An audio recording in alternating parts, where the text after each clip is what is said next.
Really, what somebody needs to tell them is you need to do what everybody in this country has done, which is get off your ass and get to work. They don't see the government as an oppressor. No. Isn't that No, interesting? And that's like the which is biggest ironic. oppressor in our lives. Zach Abraham, socialism in the financial capital of the world. Is New York City still considered the financial capital of the world? Yeah, not as of yesterday. I guess. I mean, Yeah, is there a reason Wall Street can't be somewhere else? No, and as a matter of fact, they're in the process of creating a new exchange that supposedly will facilitate international trade on markets, just like Wall Street will, and they're doing it in Texas. That's what I would do too. 100%. Yes, absolutely. But no, I mean, it still is the center of the financial universe for now. I will say it's less so after yesterday because we'll have to see how many, but there is going to be an exodus of people out of the state for financial reasons, then also just political reasons. You know what I mean? I think there's a lot of people that are going to sit there and say, hey, I'm not going to divest of my New York assets, but I'm going to make sure that I spend 6 months and one day in Miami or somewhere else. And, out of principle, right? Like I'm not going to allow this. And I totally applaud that. And I mean, we know where New York's headed. Yeah, and we do it. I mean, we talk about this all the time in Washington State, and people saying, okay, when is enough enough? And, you talked about it with the death tax. I know people say, Brandi, we don't have a death tax, but I call it a death tax because your money take after you die. Where you said, I will not by principle allow them to tax that much of what I've built in my life. Like, I will find a way to avoid it. And so Washington State has been dealing with this, and New York's going to continue to deal with it too. Quite honestly, I think these elections came down to the 18 to 29-year-olds. Right? 18 to 29-year-old females swung like 85% level. I saw that. I'm sorry for my massive. sex. I apologize on behalf of my gender. Yeah. And it's so frustrating and so sad because the only reasons they're voting like that, ironically, is because of the perversions and the reductions in free market capitalism. Right? And the crony capitalism between government and large corporations. And then the other side of it is, it doesn't work well. And you're like, hey guys, before you decide to torch that edifice, let's just remember the fact that it is the most successful, most wealthy, and most powerful country on the face of the earth. Yeah. So if you think you're going to undo it and come up with a better one, history's pretty ripe with examples of it never plays out that way. Yeah. Right. What you're actually doing is you're cutting off the golden goose's head to extract all the golden eggs. And that's a one-time play. You get one turn at that. Yeah. Right. So, and then the other part of it is just, to me, is frustrating, but also sad, where you sit there and go, guys, every reason you just voted that clown into office is going to get worse over the next 4 years. Yeah. Brace yourself. To me, it's illustrative of the breakdown in our educational system because, and what I mean by that is it is not sometimes, it is always. The reason free markets work is not some voodoo or something that Ronald Reagan said or some idea that people came up with. The reason that free markets work are very easy to understand, meaning free markets are driven by supply and demand, and often the people providing the supply, should be of no surprise to people, are the people with the easiest access or the easiest way to garner that good. And what does that mean? It means that they have the lowest cost structure, which means what? They can pass that lower cost off to consumers. When you have one entity that doesn't have proximity or expertise in the gathering of any of those goods, and you ask them to both procure those goods and then retail those goods, it is impossible that you come up with a cheaper cost structure than you do if you leave it to open markets. Right. It's impossible. And it's like gravity. It doesn't work because we created a philosophy that's really cool. It works because it worked. Like, just, you're opening it up and you're saying whoever has the best and the cheapest, bring it to market. So it's a constant competition. The minute you undo that, you're going to add at the very least 25 to 35% for starters onto the cost of goods. And you're just, every problem you've got, you just made worse. Well, and then what they do is they supplement that with tax money and they say, oh, look how cheap this is. And they just make you ignore the actual tax money that's going into to prop it up. Like Mamdani all of a sudden in the last couple of days said, oh, I don't want government grocery stores, but he said that. He wants to seize the means of production. I mean, he wants government-run grocery stores. And again, you might be able to find an apple in there for like, 50 cents? But the apple actually costs $5, but the taxpayers have lowered the price of it. And they just don't, it makes literally no sense. I think the one thing that might actually get better in the short term in New York is rent though. So he's talking about, capping rent on rent controlled apartments or halting the rent increases. But if you've got, we just read an article from Fox Business that one developer in Miami has had $100 million in business from New York in the last 2 months. So the last 2 months has more than doubled last year. So I actually think supply and demand issue, if people are fleeing really in droves out of New York City, I guess that would lower rents, right? Because the demand, why not?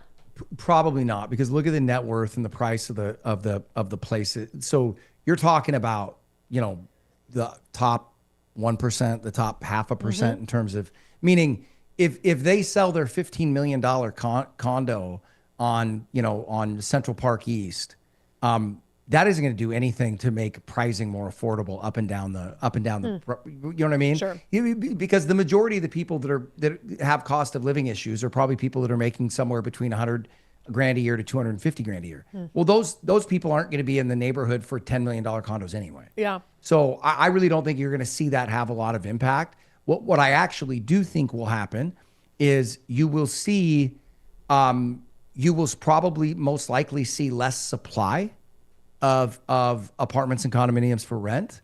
And generally speaking, I would expect the price pressures to go higher. Yeah, and I suppose that's kind of what we see in Washington State after rent control went into effect, which is basically you had people who had units on the market and then they sold them off and it's not a non-rental situation. Yeah, and then they're getting out of the business entirely.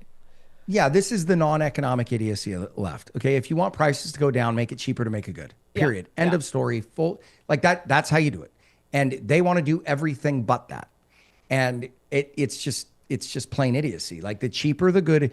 Well, no, then they're going to price gouge people, and you're like, not in a free market, right? Okay, like all these guys. If one builder is out there trying to sell his stuff at a 25% margin, guess what the other builders are going to do?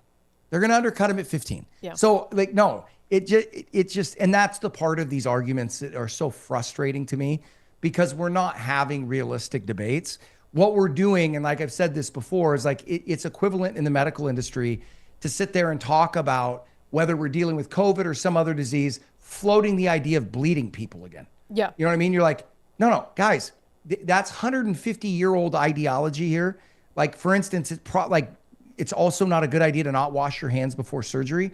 Let's not throw out the things that we've all learned and know to be true. And, and then you look at the people driving the election. That type of thinking is very emblematic of 20 to 30-year-olds. You know what I mean? Like, well, just throw it all out. You're like, oh my God. Okay. When you're not a child, what you'll understand is there are costs and benefits to doing everything. Yeah. And throwing the baby out with the bathwater doesn't typically result in a good deal for anyone. Well, they can't really let go of that like oppressor versus oppressed mentality that I think's been like driven into their heads. And they think about that with landlords too, right? Like, oh, that's the oppressor and I'm the oppressed. And they have this control over this roof over my head. And they automatically look at price increases as gouging. And you reference that word. They automatically think they're doing this to me because they can. And they don't think about, oh, my party jacked up property taxes. My party made it more expensive to heat and cool the home or apartment that I live in. And so those costs are now being passed along to me. And so it's like and that's not even really a difficult thing to understand. But that oppressor versus oppressed is drilled into them and they apply it to every single aspect of their lives. Yeah. And that's, the irony of that is that 250 years ago, we exited a political system that did oppress us, right? Yeah. We cast off those chains. And what's the irony and the tragic irony of the whole deal is you go, how do you get back in chains? It's that kind of thinking. Yeah. Right? Like the oppressor versus the oppressed, all that other kind of stuff. And really what somebody needs to tell them is you need to do what everybody in this country has done, which is get off your ass and get to work. Yeah. Right? Yeah. That's what you need to do. That's what you need to do. And here's the deal. It's not going to be fun every day. You're going to have to go to work sick sometimes. You're going to have to do things you don't want to do. Okay. And you know what we call that? Call that adulthood. Grow up and shut up. You know, just True. shut up. I'm sick right now, Zach, and here I am at work because I run my own business, and we can't just take the day off. Yeah. I know. Shocker. God, you it didn't really get is something PTO? else. What? Well, you should ask your boss for PTO or a mental health day. Excuse I like me, that one. can That's I have one of my PTO? favorites. No. My boss said no. Sorry. Yeah, can't do it. I've asked the stock market for PTO about 100 times over the last 3 years. I have yet to get a yes. So, You know what's interesting really quick on the oppressor versus oppressed? I just never thought of it. I guess they don't see the government as an oppressor. no. Isn't that interesting? And that's like the which is biggest ironic. oppressor in our lives. Yeah, the only institution or the only body that can actually force increased amounts of income out of their pocket for years, somehow they get a pass. Yeah. And more importantly, they're seen as an ally in all this, which is just hilarious to me. You know, they're like, I was explaining this to my kids the other night. We were having we have these discussions all the time, but I said to them, I go, guys, when you look back through the annals of human history, the fact that people trust government is one of the most incredible things on the face of the earth. Yeah. Literally every great human tragedy, the perpetrator was government. Yep. Every time. So true. And the fact that we blindly, it's a really odd deal. You know what I mean? Like tell me how many countries got ruined by capitalism. Yeah. I don't know of any. I think 0. Right? Yes. Yeah. And then communism was responsible for what, 150, 200 million deaths in the last century? The most oppressive human rights extracting system the world has ever seen. There was a complete economic disaster. And these people are trying to rescue this off the trash heap of history and give it another run. Because, I just, the other thing is you go, you know how many Cuban boats you find washed up on Florida beaches? Yeah. You find a lot.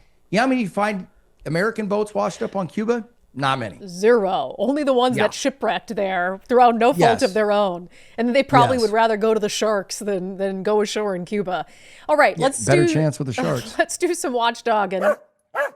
So people loved your analysis of the Constitutional Amendment 8201. You said vote no. I ended up voting no. The people of Washington, however, voted yes. So now the state will be allowed to invest long-term care funds in the stock market, private equity, etc. So before we talk about this, I did have Senator John Braun, who's the leading Republican in Olympia, on the show, and he supported sending this to voters. Here is the rationale he gave. You know, I've not always been a fan of state government, but if you had to pick one agency that does a good job, I would say it's the State Investment Board. Arguably the best in the nation. They manage over $200 billion in assets.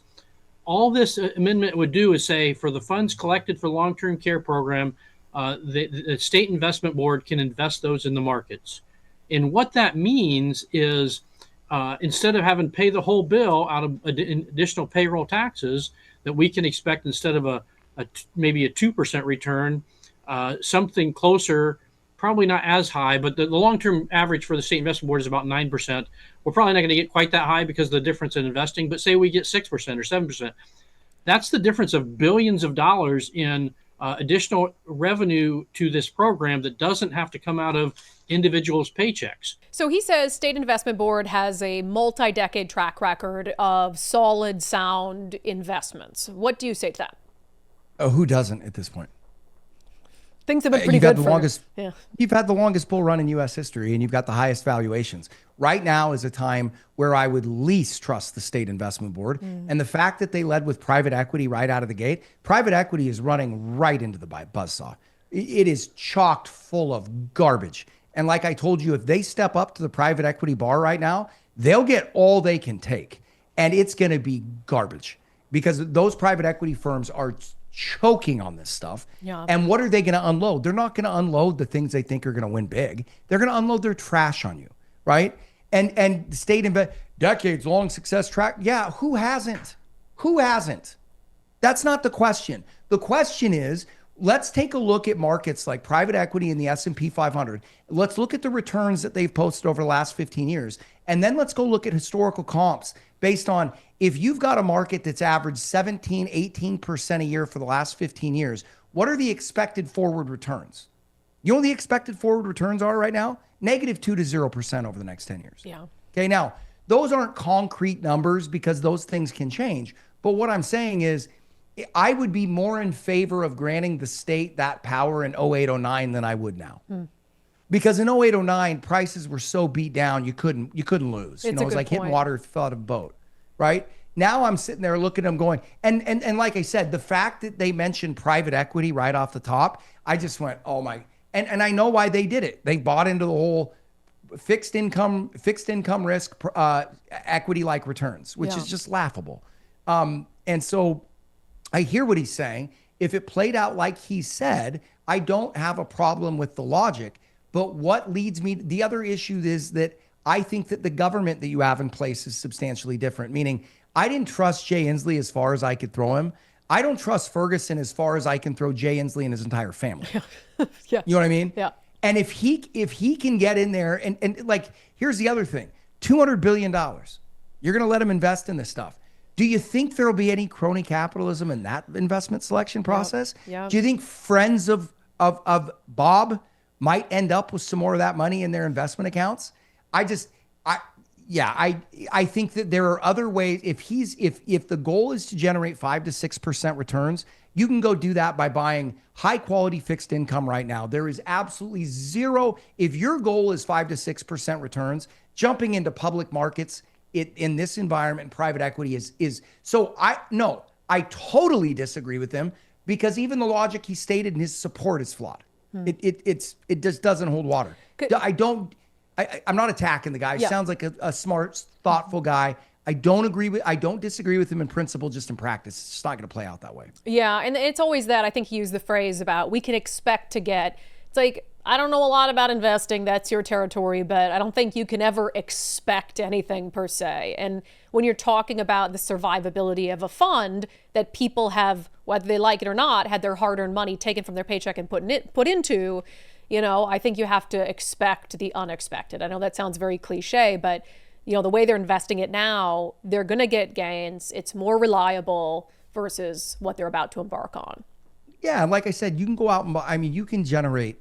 You could take that money, and we could do it. We could go out and build a portfolio that has substantially little downside volatility that could return 5 to 6 and hold virtually zero equities. So taking zero equity risk, totally in fixed income, you can manage the duration risk pretty simply because you've got a known spend coming out of that portfolio or close to a known spend. So you just stagger the duration. You could generate 5 to 6% taking virtually no risk. Yeah. So that like if that's your goal, why are we going that route? It just doesn't make any sense. Yeah. Well, here we are. I guess we'll find out, won't we? All right, Zach Abraham, we appreciate it. Thanks for having me.